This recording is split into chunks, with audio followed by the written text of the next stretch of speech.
Class, it's good to see you today. We're ready to resume our study in great chapters from the prophets, an Old Testament study where we have chosen 10 chapters from the prophets, and we're focusing on those.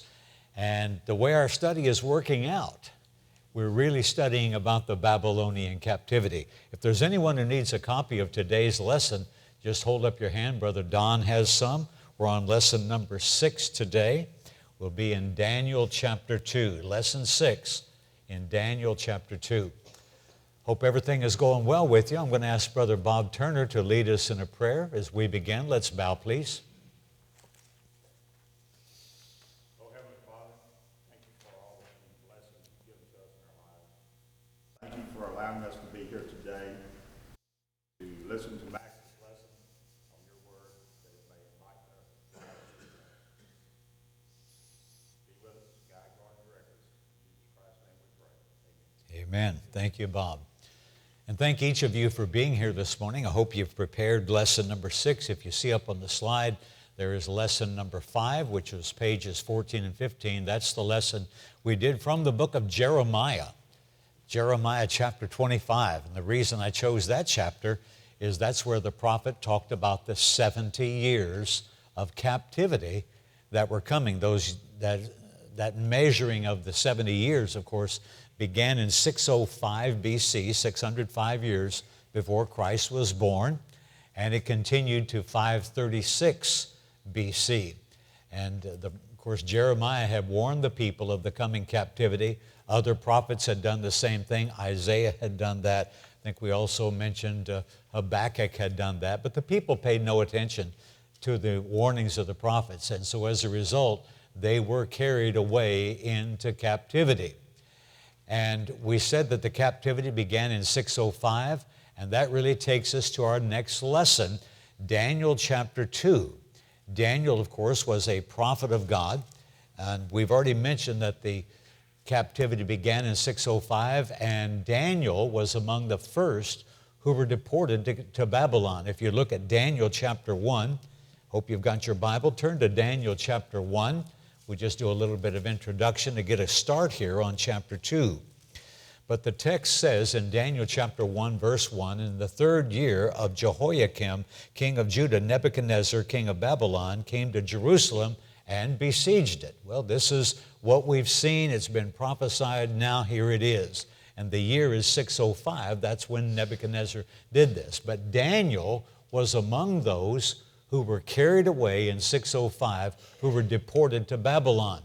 Now, he was descended from the royal family of David. When you read the rest of chapter 1, you'll see that it talks about those who were the descendants of the king, the descendants of King Jehoiakim, but Jehoiakim was descended from David, so Daniel was part of the royal lineage that came from the great King David. He was in Babylon for the entire 70 years of captivity.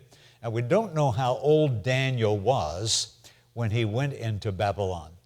The text never tells us. He was evidently very young because he survived the entire 70 years and beyond. And so if he was 15, let's say, when he was carried away into Babylon, well, then he would have been 85 years old when the captivity ended in 536 BC. And by the way, just thinking for a moment, have you ever seen drawings of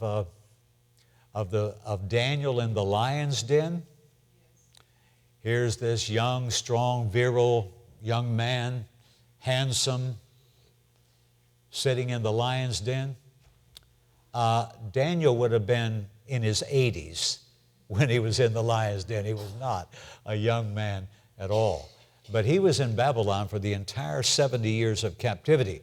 And it's interesting that during this period, he had the favor of all the reigning monarchs, with one exception, and that's in Daniel chapter 6, when he was cast into the lion's den. Darius cast him into the lion's den, but actually that wasn't because of Darius's own doing. It was because of some evil men who plotted against David, and Darius and Daniel wound up, I think, on the same side of things. But he did have favor with the monarchs. Now, the book of Daniel itself, we can break into two parts. chapters 1 through 6 start with the beginning of the captivity in chapter 1, verse 1, and goes through chapter 6 when Daniel is an old man and cast into the lion's den. So all of Daniel's life is summarized in those first 6 chapters. So we've got Daniel's life and times and what he experienced. The second part of the book is chapters 7 through 12, and that really contains a section of apocalyptic visions very similar to the book of Revelation. In fact, sometimes the book of Revelation borrows from some of these chapters in the latter half of the book of Daniel. Now, I chose chapter 2 as our great chapter of the Bible because it's the account of the king's dream. And if you are familiar with any chapter in the book of Daniel, it's probably this, because there's been a lot of study, a lot of teaching and preaching that's been done on this. The king is given a dream. The dream has come from God. There's no question about that. The dream has come from God, and he doesn't know what the dream means. And none of his wise men, his astrologers, the Chaldeans, none of them can give an answer. And so the king decides to do what with these men who cannot interpret the dream? He's going to kill them. Now, he requires something of them that they said is unfair. Nobody's ever asked for something like you're asking for, King Nebuchadnezzar. You're asking us to tell you what the dream was. And then we'll give the interpretation? No, you've got to tell us what the dream was. We can't tell you. You're the one who had the dream. You need to tell it to us. But he says, I kind of think you guys are deceivers. And if you've really got the power you claim you've got, you ought to be able to tell me what my dream was. Tell me what the dream is, and if you can do that, then I'll know that your interpretation of the dream is correct. Well, the dream consisted of an image of 4 metals. It's like a man standing, and he's made of 4 different parts. And Daniel is the one, Daniel and his 3 Hebrew friends, they're the ones who are able to show Nebuchadnezzar what the dream was and to interpret the dream. And the dream shows the destiny of nations. It not only addresses Babylon, but following Babylon there would be Medo-Persia, then there would be Greece, then there would be the 4th empire. What's the name of the 4th empire? The Roman Empire. And in the days of that 4th king, the days of the Roman Empire, there would be the God of heaven who would set up his kingdom that would never be destroyed. That's really what the whole chapter is about. And that, in a nutshell, we've just covered the entire chapter. Now, we've still got some details that we want to look at, but the destiny of those 4 nations, and in the days of the 4th kingdom, the God of heaven would set up his kingdom. That's Daniel chapter 2. And this indeed is one of the great chapters of the Old Testament. And it's one that clearly demonstrates that God is in control of the nations. Notice that my title up there, God rules in the kingdom of men. Typically, when people quote that, and that's taken from Daniel chapter 4 and verse 17, the Most High rules in the kingdom of men. Typically, when that verse is quoted, it is actually misquoted. The Most High rules in the kingdoms of men, plural. But it doesn't say kingdoms, I don't believe. I haven't found a translation, at least my translation does not say that. God rules in the kingdom of men. The word kingdom there is just used of the realm of men, that God rules over all mankind. Someone says, but doesn't God rule over all the nations, the kingdoms individually, plurally? Doesn't God do that? Yes, God does that. But that's not really the thought of the verse. The thought of the verse is that God rules over everything, the whole realm of mankind. God rules over it. Okay, well, let's start now with Daniel chapter 2, and I want to read the first 8 verses, and I'm asking the question, why could the wise men and magicians, why could they not interpret the dream? So let's start off in verse 1 of chapter 2. Now in the 2nd year of Nebuchadnezzar's reign, pause there for a moment. What year would that be?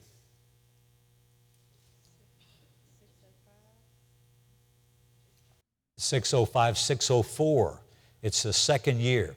The 2nd year of Nebuchadnezzar's reign. Nebuchadnezzar had dreams, and his spirit was so troubled that his sleep left him. Then the king gave the command to call the magicians, the astrologers, the sorcerers, and the Chaldeans to tell the king his dreams. So they came and they stood before the king. And the king said to them, I have had a dream, and my spirit is anxious to know the dream. Then the Chaldeans spoke to the king in Aramaic, O king, live forever. Tell your servants the dream, and we will give the interpretation. The king answered and said to the Chaldeans, my decision is firm. If you do not make known the dream to me and its interpretation, you shall be cut in pieces, and your houses shall be made an ash heap. Pretty severe consequences, huh? He's going to cut them up and burn their houses. However, if you tell me the dream and its interpretation, you shall receive from me the gifts, rewards, and great honor. Therefore, tell me the dream and its interpretation. They answered again and said, let the king tell his servants the dream, and we will give its interpretation. The king answered and said, I know for certain that you would gain time because you see that my decision is firm. And so the question I ask is, why could not the wise men and magicians interpret the king's dream? They didn't know the dream, did they? And so they could not interpret the dream. And if they did not have power to reveal what the dream itself was, they would not have power then to interpret it either, would they? And how would they then come up with an interpretation? They just come up with something out of their own hearts. That's right. These men had no supernatural power. These men had no connection, zero, no connection with the true God. These men were deceivers. Look at verse number 9. Verse number 9, Nebuchadnezzar says, if you do not make known the dream to me, there's only one decree for you. He's already told them what it is. For you have agreed to speak lying and corrupt words before me till the time has changed. Therefore tell me the dream, and I shall know that you can give me its interpretation. He calls them deceivers. He says you're lying, and you're just hoping to get more time, aren't you? You're just trying to buy some time. And he says, I'm not going to give it to you. Let me ask you a question on verse 9. This is question 2 on page 16. After reading verse 9, do you think these men are different than modern-day fortune tellers? Now, I'm not going to ask, has anyone in here ever been to a fortune teller? I can tell you that I have. When I was in the Air Force, me and a friend were at a carnival at the state fair, and there was a fortune teller, and we were both half drunk, and I paid $1 for a fortune teller. I have no idea what she said, but I went to a fortune teller. It was stupid, as well as the drinking was stupid, okay? But look, are these men any different than modern-day fortune tellers? No. They're not. They are the same. The modern-day fortune tellers have zero power from God. Someone says, oh, I agree with you, Brother Max. These fortune tellers, they don't have any power from God, but they get their power from the devil. They've got power from demons, and these demons are telling your future. No, they're not. They cannot predict the future. They're simply skilled at deceiving people. And that's what these men are trying to do with King Nebuchadnezzar. These men are going to speak corrupt and lying words, but they have no power at all to foretell the future or any such thing because they have no connection with the true God. And so these men are no different from modern-day fortune tellers.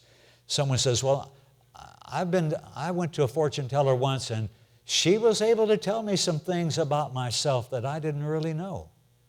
You know, these people are very skilled at asking you the right questions. I see someone in your life, they've been sick recently, right? And who is that? Well, how did they know someone in my life had been sick recently? Oh, my goodness. Who in their family hasn't had someone in their life who's been sick recently, especially if you're up around my age, okay? And so I can name several people in my life who've been sick recently. And see, they're asking you questions that are leading questions, and you're giving them answers just left and right, and you're thinking that they know something special. They have nothing. And I emphasize that word nothing. They have nothing from God whatsoever. Now, I want you to look at verses 10 and 11. I ask you a question. What do you think of the statements of the wise men in verses 10 and 11? Is there any truth in what they say? Let's read 10 and 11. The Chaldeans answered the king and said, there is not a man on earth who can tell the king's matter. Therefore, no king, lord, or ruler has ever asked any such thing of a magician, astrologer, or Chaldean. It is a difficult thing that the king requests, and there is no other who can tell it to the king except the gods whose dwelling is not with flesh.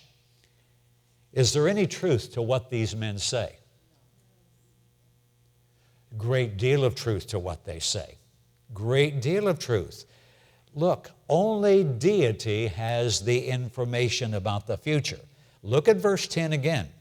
They said to the king, there's not a man on earth who can tell the king's matter.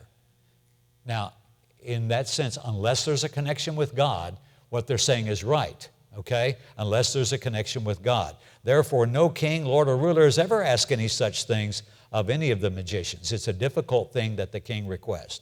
So you've got elements of truth here, but you've also got element of untruth, because there is someone on earth who can tell.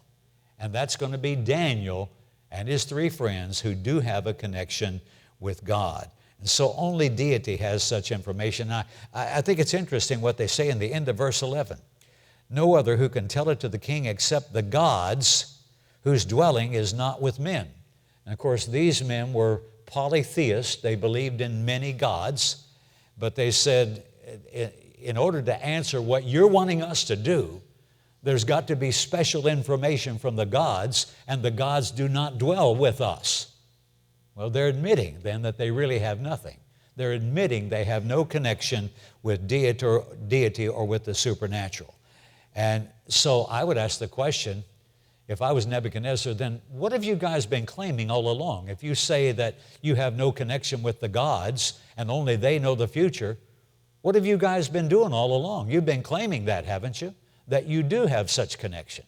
And the truth is, they don't. And they're just like men today who claim to have special connections to God, and they have nothing. It's so easy to be deceived, and a lot of people, they just want to be deceived. I saw a TV program a few days ago. I forget the name of the program, but they interviewed a lady who said, you know, I was really messing up my life. I was doing drugs, and I was about to just give myself away and throw my life away, and I went swimming in the surf, and this big wave came over me, and then suddenly there was an audible voice that spoke in my ears. It spoke out loud and said, this is not the life I have planned for you. She claimed that God was specifically speaking to her, and people make claims like that all the time. Now look, we may have some kind of an impression or think we've heard something, or as a thought goes through our mind. I don't deny that thoughts go through our minds. But when you're told that God is going to speak personally and individually to you, then you'll start imagining that the thoughts that you have are thoughts that have come directly from God. And while you think, oh, wouldn't that be wonderful? No. Unless it was really from God, it's terrible, because people often do terrible things. Well, I heard these voices that said to kill my baby, okay? And people do things like that. And first they have to be convinced that God is going to speak directly to them.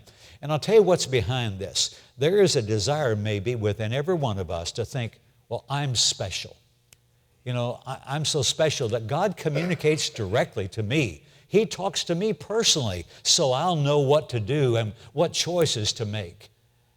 I remember several years ago, I had a friend who said, you know, my husband and I were looking for a house, and God said, there's a house out in Vidor that is for you. I've chosen it for you. I'm giving this house to you. And so she and her husband bought this house. Unfortunately, when God said he was giving them the house, nobody paid for it. And God didn't give them the money to pay for it. And after several months, they wound up losing the house. But they were convinced that God had personally spoken to them. And I guess all of us want to think that we're maybe something special. We're special. We're the exception. And God speaks to me. He may not speak to you, but he speaks to me because I'm special. I think we'd like to think that. And the truth is, God is not communicating with everyone in the way folks claim. Here's God's communication to you right here. This is what you can trust. You don't have to trust the thoughts of your own heart. You don't have to trust what you think is some kind of a voice that somewhere comes out of something or whatever. I saw two hands. Yvonne, you're first. To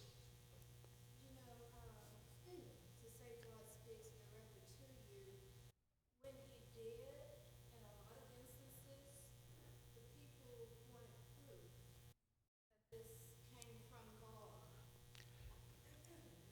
Well, Yvonne points out that when you look in the Old Testament in particular, or the New, and you've got the apostles, you've got Jesus, you've got the Old Testament prophets speaking, is it right for someone to ask Jesus or the apostles or the prophets, the person, the prophet says, I am a spokesman for God. God is communicating to me. Is it okay? Is it right if the hearer says, can you prove that? Well, that's what all the signs and wonders are about. Jesus sent his disciples out, Mark 16, verse 20, confirming the word with the miraculous signs. The miracles, signs, and wonders that Jesus and his apostles worked were proof that God was speaking through them. And today, when someone says, well, God is speaking through me, God has given me a message for you. And you know, when it's a television preacher who gives you the message, when he's got a message for you, do you know what always follows? Always? Yeah, you've got to get your billfold out and write him a check. Or just go online or call and get your credit card out. You don't even need to waste a check on it. You can make it a whole lot simpler with a credit card. These guys are asking for money, and it's because God gave them that message to do that. I deny that there's any such thing as that going on today. And I would challenge anyone, anywhere, who professes to have such communication with God. I would be willing to debate him openly and publicly. And I think that we have, over the course of the years, demonstrated that there are many, many frauds at work in this world. If you're a YouTube person, you can go online and look at, go to YouTube and type in Peter Popoff. That's the name of a fellow out in California. And just put the word deceiver right after that. And it'll bring up some interesting YouTube videos where he was caught cheating, saying that God had given him a message, and he would go to someone in the audience and he would speak to that person in the audience, and he said, your name is Mary Johnson, right? Well, that's right. How did you know my name? Well, God just told me your name, Mary. And you live at, what is it? Wait a minute. The Holy Spirit's speaking to me. You live at 923 Main Street, is that right? And you've got back problems, right? And Mary sits there and she's stunned at the information this guy is giving her. And people who watch that on TV, they say, wow, here's a man who's got communication with God. However, a fellow that I had on my radio program a couple times named James Randi. Randy was a magician who used to appear on the Johnny Carson show. Randy told me how Popoff was doing this. And he said, I watched this guy on TV. This is James Randi speaking, the amazing Randy. He says, I watched this guy on TV go through a crowd, and he'll pick out certain individuals, and he'll start talking about them. And he'll say, now, I've never met you before, right? That's right. And it's true. He had never met him before. How does he have all this information? Someone says, well, it's obvious God is communicating with him. And there's no point in discussing it any further. Yeah, but Randy was suspicious. And he said, why would a man who has healing powers be wearing a hearing aid? I wonder if that's a hearing aid. And Randy told me, and I think I've still got the tape on this broadcast from years ago. Randy told me that he rented in a major city where Popoff was having one of his big crusades, that he rented a van that had thousands of dollars of radio equipment in it that would scan every possible frequency, and as they're scanning, they picked up the radio signal that was going to Popoff's earpiece. And it wasn't the Holy Spirit talking to him. It was his wife backstage working through a television monitor. They got this information from the people before the big deal started that night. They had people who were interviewing and just filling out cards and stuff like this. And so she's just working from these cards. And she says, "Okay, Petey, row number 4, seat number 2, there's Mrs. Johnson. I love you, Petey." All that is on the YouTube video. You can see all that, because what Randy did, he recorded this radio transmission and put it over the audio that Popoff was doing with the person. Absolute deception. But to the person who doesn't know what's going on, it's easy to believe this man has supernatural power from God. And I'll give you one other case, since I'm kind of off subject here. A number of years ago, it's been more than 25, it's been close to 30 years ago, there was a man named Coyle, C-O-Y-L-E, who was a, quote, faith healer, working at a church over in Orange, and they made a big splash here in southeast Texas. This man is blind in one eye, has a glass eye. In fact, if you'll come, you'll watch him, he'll pop that glass eye out and have an empty eye socket, and God has given him the power to read through an empty eye socket. Well, I'm sort of suspicious of that. However, I talked to James Randi again, and Randy says, oh, he's doing an old trick. What he does, he takes a handkerchief, and he puts that handkerchief over his good eye. He tapes with adhesive tape, he tapes that handkerchief over his good eye, and then through his empty eye socket, he pretends to read whatever people put in front of him. And so he said the way it's going to work is he'll say, "Give me your Social Security card. I will read your Social Security number off your card through this empty eye socket." Now, it's kind of a gross thing when he pops that glass eye out, but it is what it is, okay? You think, well, how's he doing that? Well, he's very careful that he puts the tape on the handkerchief covering the good eye, and he tapes it across the top. He tapes it down this side, and he tapes it across this side. But he doesn't put any tape on the nose side. And then when it comes time for him to do his readings, he kind of scrunches up his face, and all he's doing is looking down the side of his nose, holding the paper way down here, and reading what the Social Security card says. It was a cheap trick and poorly executed. And even if I had not talked to Randy on it, I think I would have figured it out. But the audience, they're clapping and cheering, "Oh, he's done a miracle. He's able to see out of an empty eye socket." Well, if you're able to see out of an empty eye socket, hold the thing up in front of that. You don't have to look down your nose and hold the paper down here.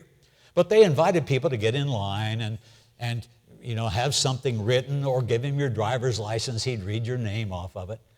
And so I got in line and had a little yellow piece of paper, and he's reading my piece of paper. And of course, he can't see very well, so he can't read the whole thing at once. "I know how you do your trick, and I'm going to expose you on the radio tomorrow." And that's what I did. It was a trick. And he got angry, and they wanted to throw me out of the place, and the next night they had police there and wouldn't let me come in. It was merely a poorly executed stage magician's trick. And he said, "If you even mention my name on the radio, I will sue you for everything you have. I said, well, I'll see you in court. And of course, I took the guy apart on the radio the next day. And there were people that called in and said, well, he was still giving God the glory, wasn't he? Deceiving people gives God the glory? See, that's what these men are here. These men are deceivers. And King Nebuchadnezzar has got them figured out. He says, you're going to speak lying and corrupt words to me. You don't have any power.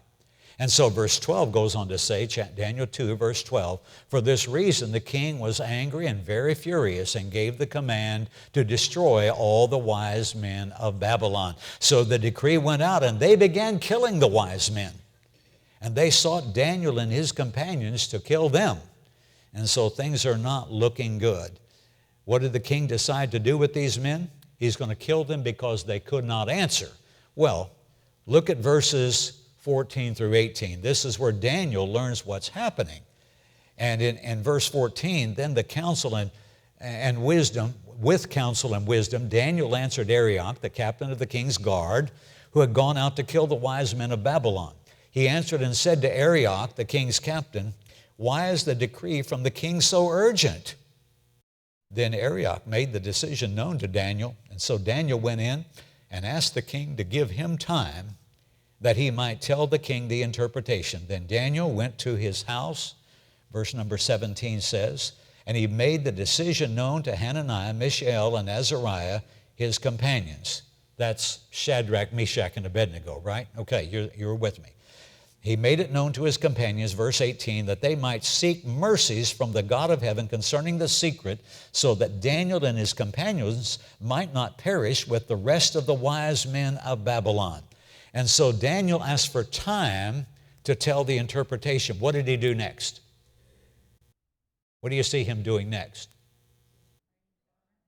Yeah, he goes and tells his friends, but they're going to talk to God about this. They're going to seek mercy from God.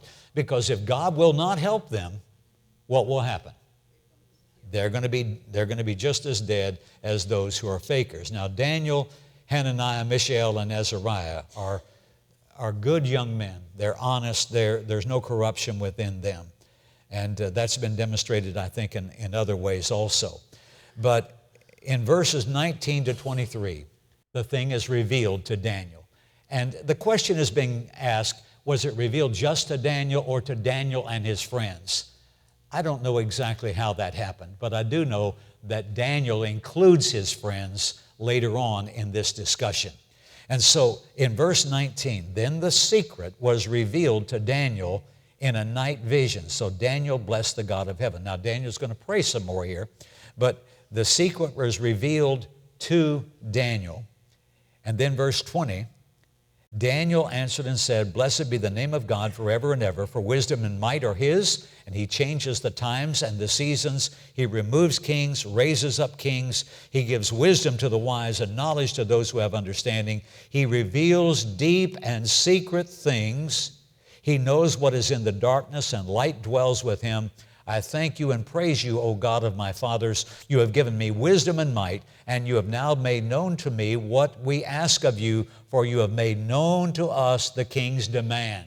And so, notice he says, you have made known to us. And so whether it was revealed just to Daniel and he told his friends, or it was revealed to all four of them at the same time, it really makes no difference that all four now are included, because all four were in danger of losing their lives. But what God has done here, he has told Daniel what the dream was. That's what the Chaldeans were lacking, and Daniel now has that answer. Now, to whom does Daniel give credit? He obviously gives credit to God. And I wanted you to notice particularly verse 21. What is meant by that phrase, he removes kings and raises up kings? What is meant by that phrase? Somebody help me with it. Don, you have an answer? God is in control, isn't he? Going back to our title, God rules in the kingdom of men. That's the point that we would make. God is in charge of the nations. And God can bring down a ruler. And God can raise up another ruler. And the interesting thing is that God often gives a ruler that the people deserve. Ponder that. God often gives a ruler that the people deserve. What was the heart of the people like just before Babylon captured Judah? Oh, the people were loving their idolatry. So God gave them a ruler who loved idolatry. And you see what happened. God often gives rulers that the people deserve. And so God changes the times and the seasons. That is, He is in control of events. He's in control of natural and supernatural events. He removes kings. He'll take men off the throne, and He will raise up other men to take their place.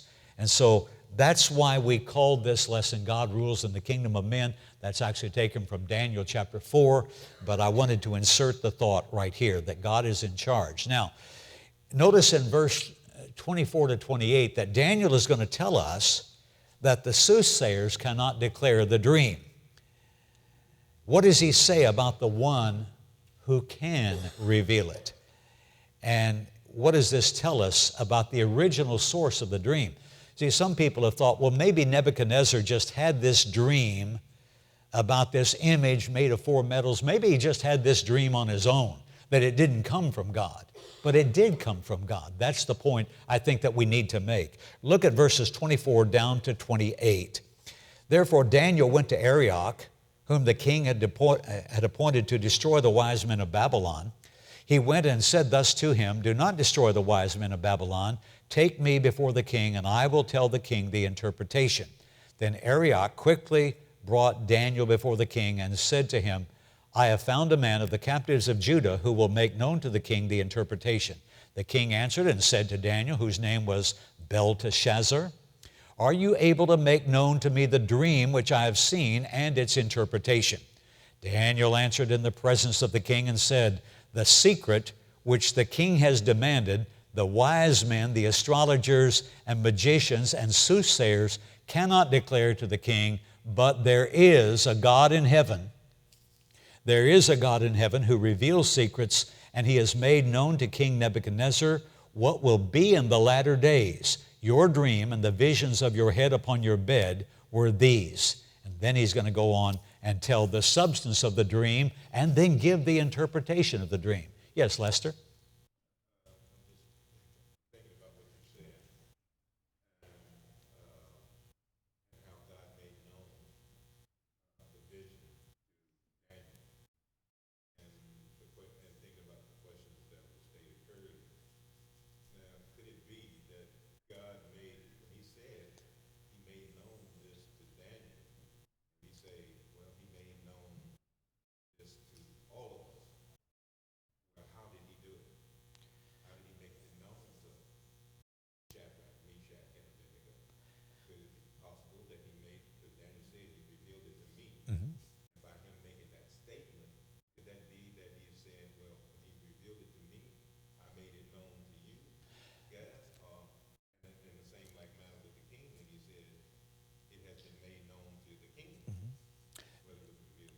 Lester is asking the question as to how God made this known.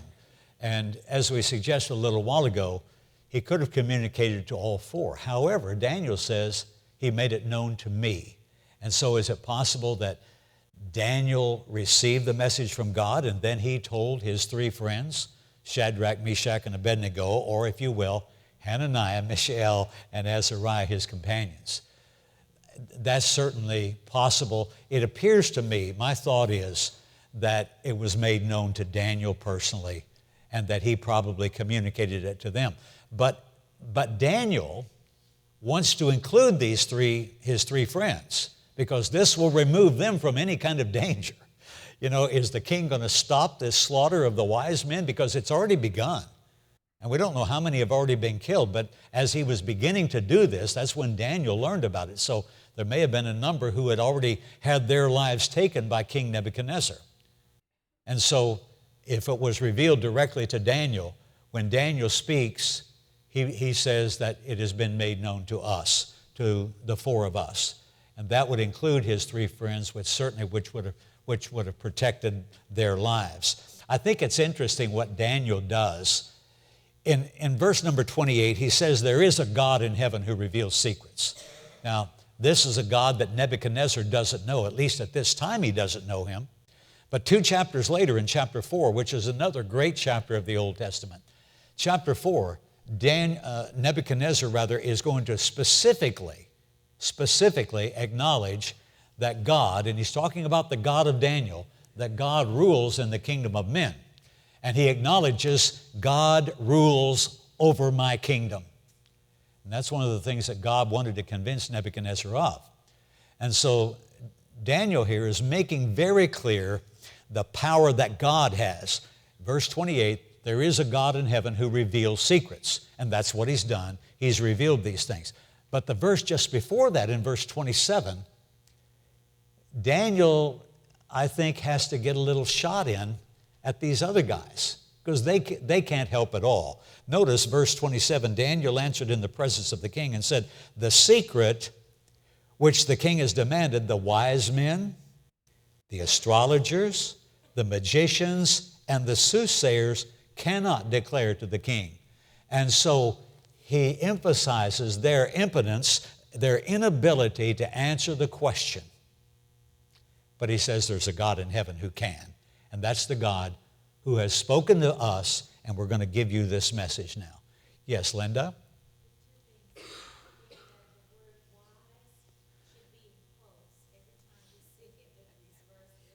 It should be in quotes. Well, yeah, okay. These men, listen, these wise men, these were men who were learned. These sometimes were men who were strong in mathematics. The ancient Babylonians, they had mathematicians. Every culture has had mathematicians, but that's who this is inclusive of. Those who were mathematicians, those who were scientists, whatever else they might have been. These were the most learned men in the kingdom, and they couldn't help at all. And so, yeah, they're not really wise in the sense that Daniel is. Daniel is receiving wisdom from God that no man on his own would have. You see, revelation, there's two kinds of revelation from God. There is what's called natural revelation, that which you see about you. The heavens declare the glory of God. The firmament shows his handiwork. The creation speaks of a creator. The design that we see, not just in our own bodies, but in the simplest flower, the design we see in the universe, all of those things argue for a designer. And so we can say, as we look at the world around us, we can say there is a God. God has revealed himself in nature, but you will never know the will of God by looking at nature. People say, well, I know I should be at worship, but, Sunday afternoon when the sun's going down, I can really get closer to God out on the lake fishing because I just see God all around me. Well, that's great. You see God all around you, but you ought to be at worship where you're learning about the will of God, because by looking at the sundown and looking at the beauty of God's creation, you're never going to learn his will. Romans chapter 1 says you will learn of his power, his creative power, but his will is not made known through natural revelation. His will is made known only through special revelation. That's the Bible. And that's why one of the reasons we gather is to learn about our God through means of special revelation. Yes, Jerry?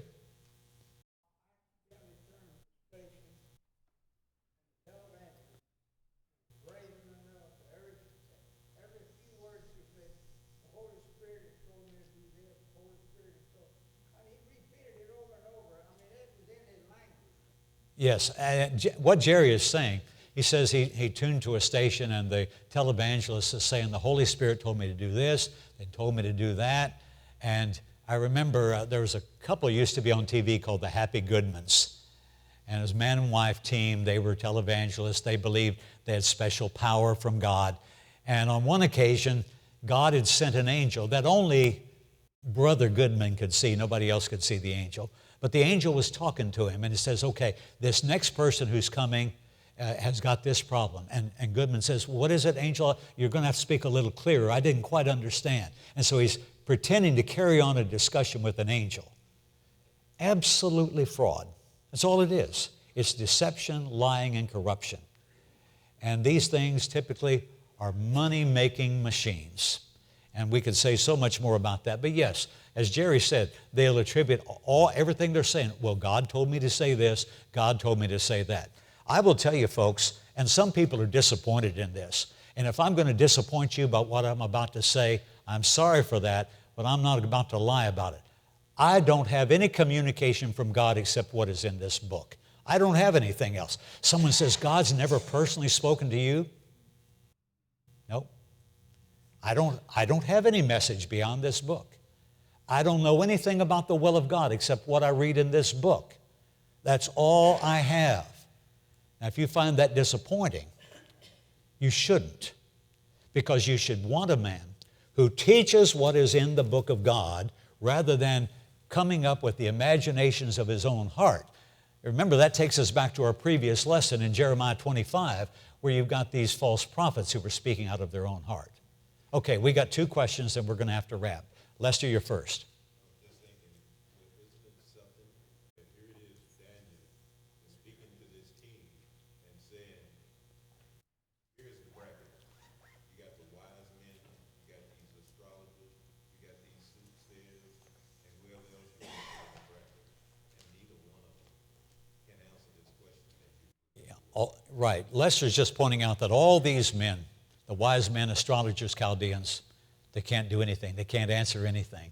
And Daniel covers the whole thing. Margaret, you're last. I just want to interject that it wasn't by chance that Daniel and his companions were just rounded up.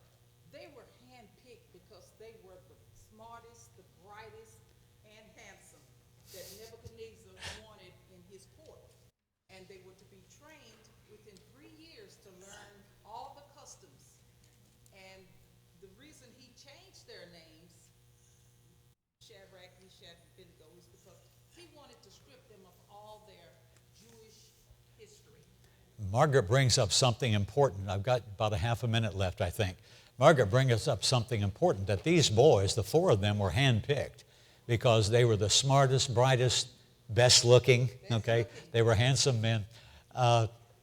And they were going to be trained in all the customs of the Babylonians in order that they might be stripped of their Jewish heritage and identity. But they still had communication with God. God spoke to them, didn't strip them of anything. Completely out of time. Wednesday night, we're going to wrap this lesson up. Go ahead and finish the rest of the questions on page 17. Got lots of things to show you. Got to talk about this image, okay, and what the image represented. I hope you can find information on that image. Thank you so much.